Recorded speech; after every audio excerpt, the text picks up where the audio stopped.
This is the Spurs Postcast, your instant game reaction for the San Antonio Spurs. Part of the Locked On Podcast Network, your team every day.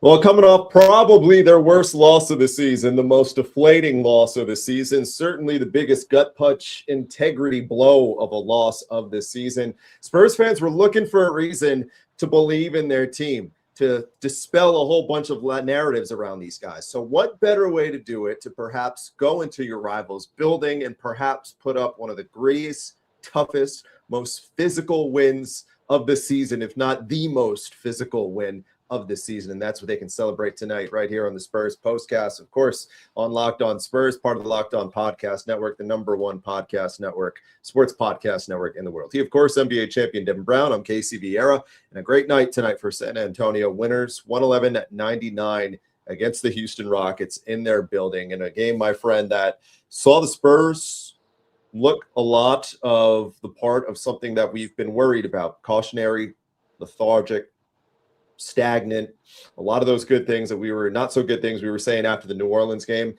First half it showed, but then they tidy up, and when it's all said and done, they play one of, if not their best second half, at least on the defensive end of the season. Let me say this: if you're a Spurs fan, you should be excited about tonight. But we got time for that, Casey, so let's get into it. This is what you'll be talking about. So it was a lousy first quarter. Lousy first, probably 15 minutes or so. They go down by 10 after one, and they go down by 16 midway through the third quarter. And Houston at that point, it feels like they can't miss a shot. They shoot well over 50% in the first quarter, and it levels off by the time they get to half. The Spurs are able to pick themselves up and get back within 8, 62-54 through 2 quarters of play. Third quarter comes about. Victor had already been battling foul trouble. He gets a couple fouls right off the bat in the third quarter, and that's 4. He goes to the bench at the 7:52 mark with his team down 11. Again, a lot of the same things that annoyed everyone with the New Orleans game were starting to rear their heads a little bit. But Mitch Johnson did a great job tonight. At least in my opinion, did a very good job tonight of riding the hot hand, and the bench made him look even more brilliant. So Wemby goes to the bench along with Stephon Castle, and from that 7:52 mark on to the back end of the third quarter, they go on a 14-2 run. KJ, Cornette, Dylan Harper all doing a tremendous job. Ultimately, San Antonio back behind by a bucket by the time we head to the fourth quarter. And then they play their best defensive quarter of a season so far. Houston misses their first 12 field goal attempts. Only 1 point that they get through the first 6 minutes and change. Victor goes for 14 points in the fourth quarter. And as a result, San Antonio ultimately outscores the Rockets 27-13 in the final frame and walk away with a real impressive come-from-behind victory. They only allowed 32% shooting the last 3 quarters for Houston. Not bad. 28, 16, and 5. Fox 18, 5 and 8, and Castle 16, 5 and 6. Dylan Harper at 16 as well. They needed it. They got it. And a big testament to them, big testament to Mitch, because he did a good job tonight collectively as a whole. And they showed up and they punched back against a team that hit them pretty good a week ago. So, last game, when we talk about New Orleans and the number that they put on San Antonio in their gym, a lot of questions came up.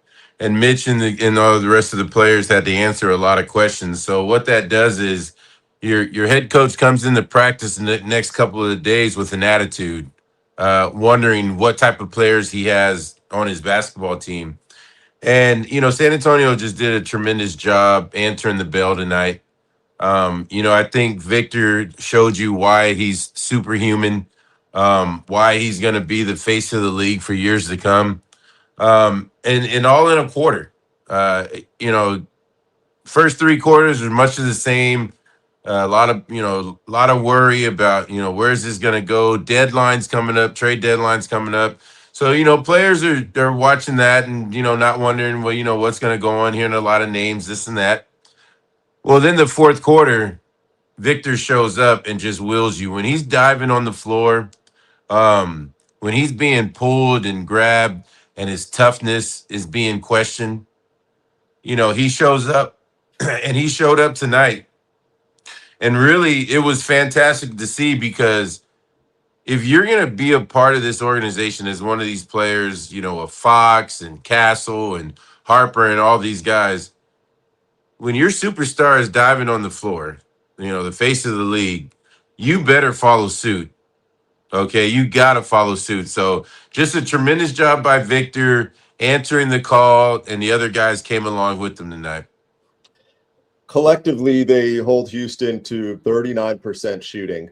8 of 23 from distance is what the difference maker is there. Spurs, what you liked there was the defense leading to offense. They didn't force the bad shots. They shot 6 of 26 from 3. That's fine if it's only 26 attempts from the field and you're getting stops, right?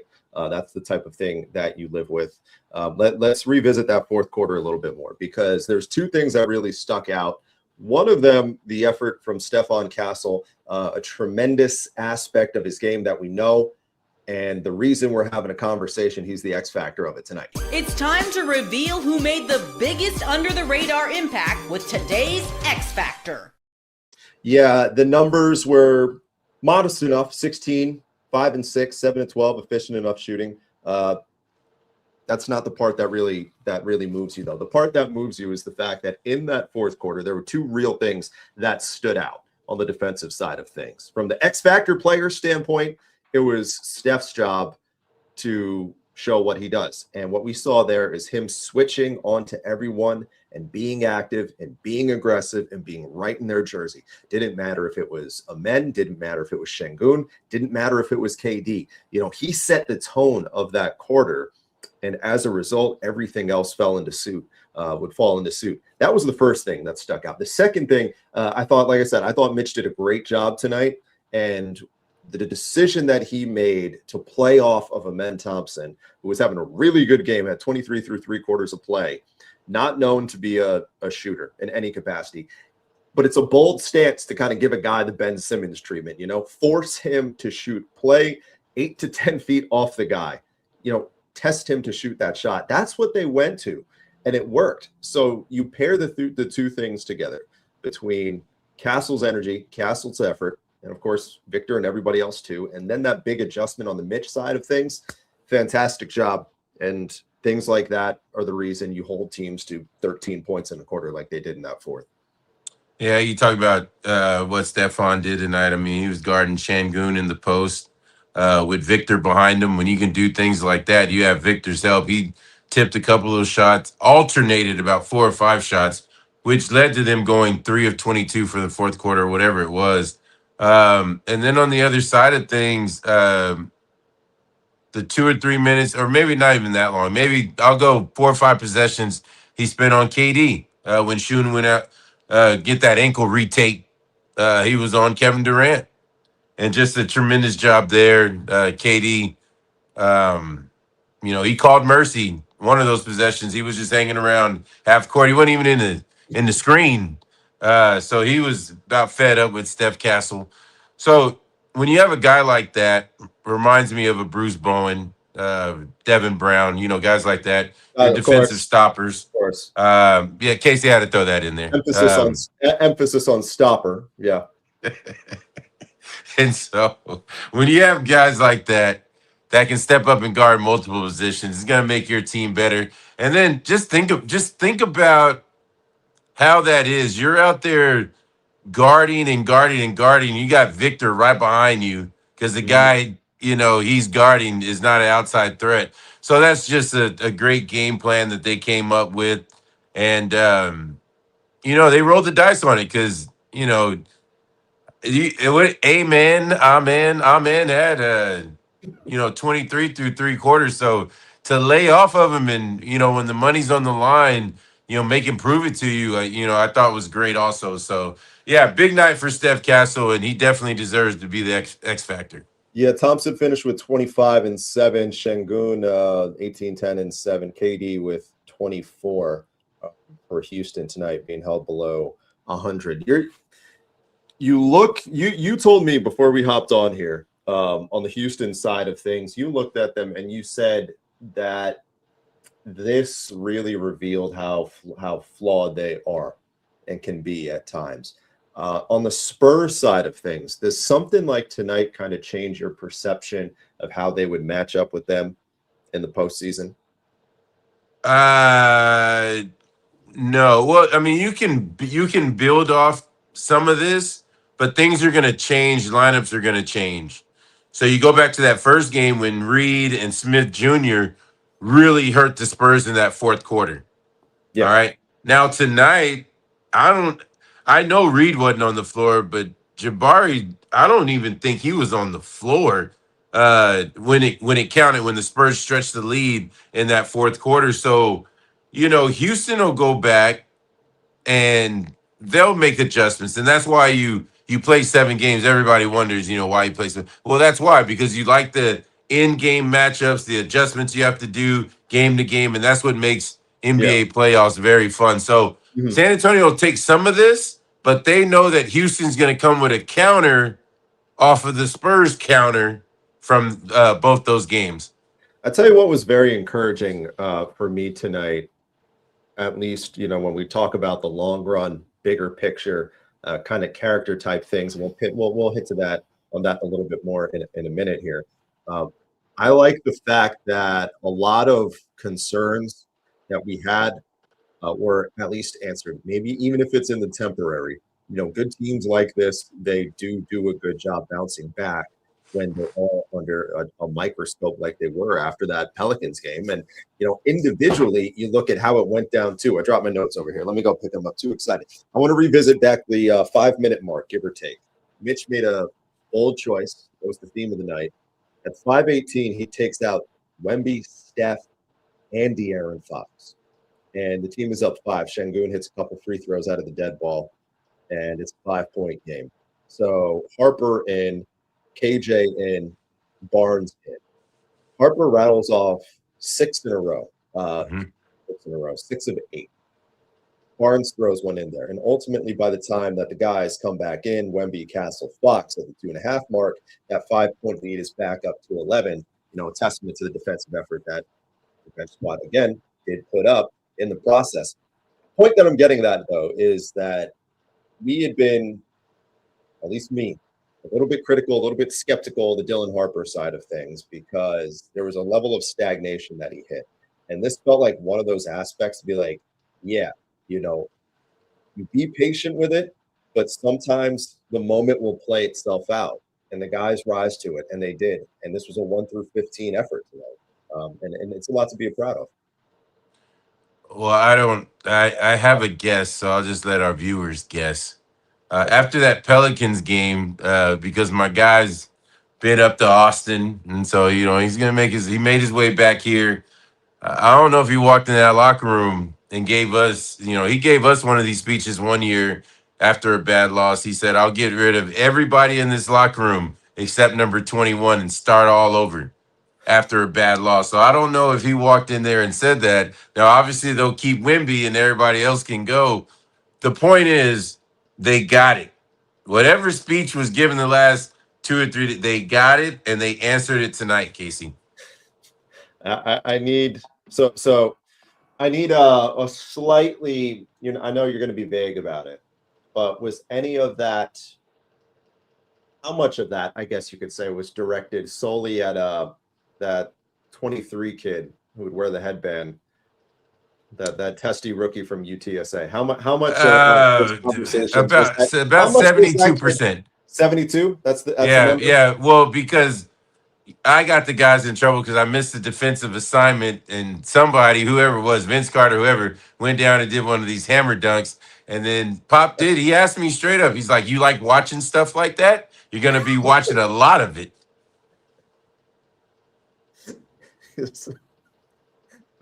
I have no pivot to that to go. There's nothing that I'm going to say that would make that comment. What you just said, just one up that comment.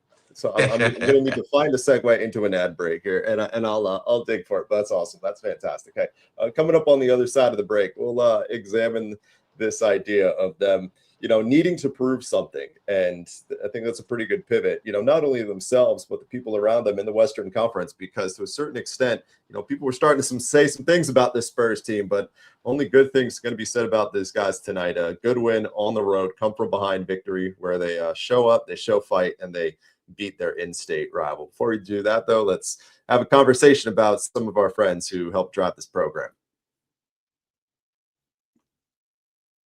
Man, you were all over the place if you took part in FanDuel tonight, but we'll talk about the football side of things. It's the last call, as we know, for football season. One more final Sunday to go, one last kickoff. Super Bowl Sunday rapidly approaching. And this year, the Super Bowl 60 and FanDuel, they're making sure you're right in the middle of it with a special offer just in time for the biggest game of the year. Here's what it is. If you're a new customer, bet just $5 and get $200 in bonus bets if you win. Make it count, because after the Super Bowl, that's it. Season's over, and we got to wait a few months. So that's why they're saying last call on FanDuel for football and Super Bowl 60, of course, the official sportsbook partner of Super Bowl 50. Get on over to FanDuel.com to get started. Yeah, talk about all the money you make, and then you have to give it back to the man, right? Tax season. Hopefully that's not the case. Hopefully it works the other way around. You get your return and then you head on over and you take advantage of the Super Bowl 60. But listen, as we know, tax season doesn't have to take over your life. That's why TurboTax is here, and that's why they're making everything easier to just do it and get along with your day. That's what you want. Have taxes done for you by a trusted local professional, start to finish. No stress, no guesswork. Instead of trying to figure this out yourself, no forms. You meet with this pro, and they handle everything from W-2s, self-employed forms, and you get to work for every deduction. They get to find that for you. So for a limited time, you can have all your taxes done by that local TurboTax expert. $150 if they did not file for you last year. Be sure to get this all done on your side by February 28th. Take taxes off your plate and get back to your life. Visit turbotax.com/local to book your appointment today.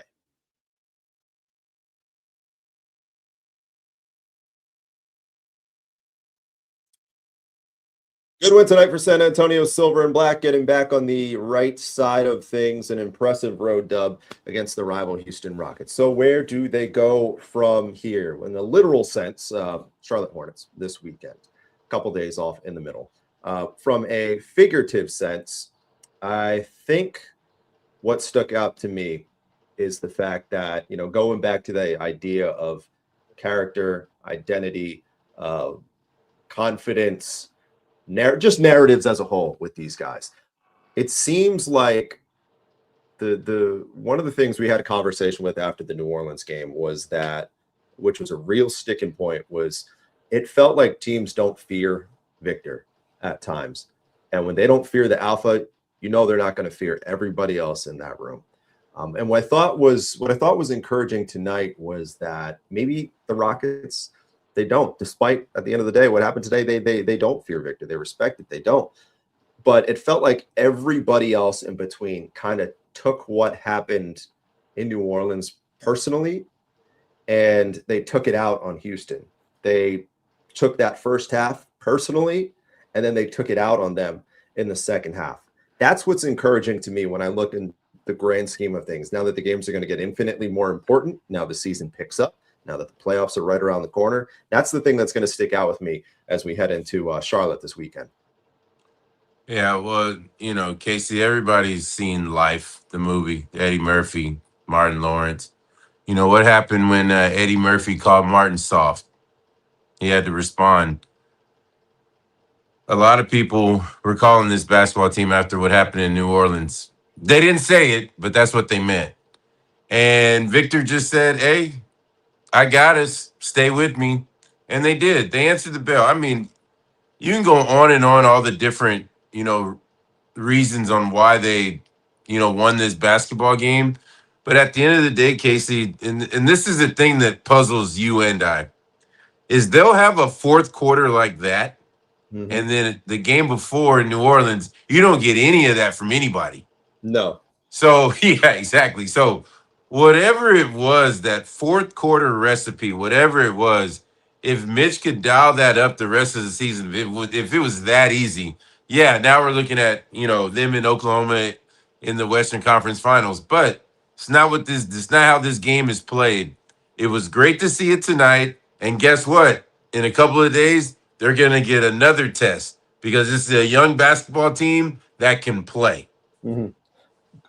How much do you think the fourth quarter of when these two teams, Spurs and Rockets, that is, when they got together last week and they blew that fourth quarter lead, 16-point third quarter lead, what's that conversation like? Because, like, this is a complete 180, how things went from that to this.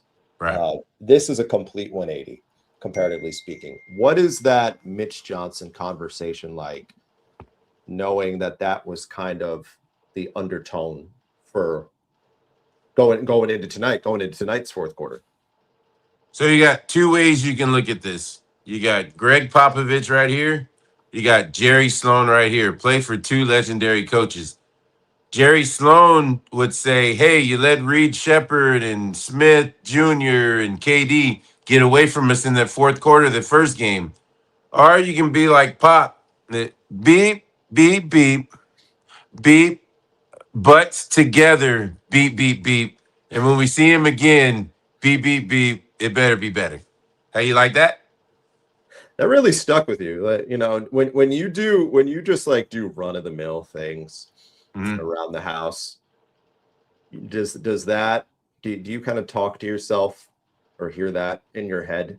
Everything just running on 7-second delay that has the so you know, there's certain things that you got to do to keep up around the house and keep things in line, right? And I think of those times when, you know, when you're tired, I hear those voices in my head and I get right up and get everything done. Yes. Good man. Good man. Hey, guy who is also pretty good tonight, player of the game. This is the Locked On Player of the Game. And a testament to Victor, because I will say this, and we didn't have a ton of time to hit on this aspect of it. My man got the you-know-what kicked out of him today. And what was really good about tonight was that, maybe more so than any of those games, and the prior ones where that happened, he shied away. Tonight, he scored more points than the other team in the entire fourth quarter. That's a response. 28, 15, 14 points in the quarter in the dub. Two things that all the players, we're going back into the locker room. Two things that the players need to pay attention to, what Victor did tonight. All right. When they showed the slow-mo of Sengun grabbing him and pulled him down on one of the fouls, the players need to be aware of that. The other one was when the Thompson kid fouled him and tried to hold him up, and Victor pushed his arms off of him. Players need to pay attention to that because Victor means business. All right. And he's about that business, and he was about that tonight. That's why he's getting this award tonight. He was tremendous. And in that fourth quarter, he outscored the Rockets by himself. Hey, the rest of these guys, get on board. Keep following that young man. He's going to take you to the dreamland. Yeah, real character win tonight. Spurs needed it. They really needed it on many of fronts, from the ego morality standpoint. But Houston actually came in 2 games back of them for the 2 seed in the Western Conference, really on their heels. Spurs doing a good job getting some breathing room tonight, sitting right there firmly in contention for that 2 spot in the Western Conference. We're going to get together again this weekend. Charlotte, daytime tip, if I'm not mistaken. We have 2 games this weekend. We have Charlotte, and then we have one on Sunday. Why am I drawing a blank? It'll come back to me by the time we get there, because after those 2 games, we'll have you covered. And just like Jeff Garcia always does with the title pod bright and early tomorrow, got that for you as well. Spurs winners tonight, 111-99, couple hours east out in Houston. Now depart for Charlotte, the Queen City, coming up this weekend on Saturday. Hopefully another dub there as well. Always winning times with you guys. Always winning times with you, my friend, Mr. NBA champion Devin Brown. As always, appreciate the get together. I'm Casey Viera. Good talk, everybody. We'll see you again this weekend. Have a nice night.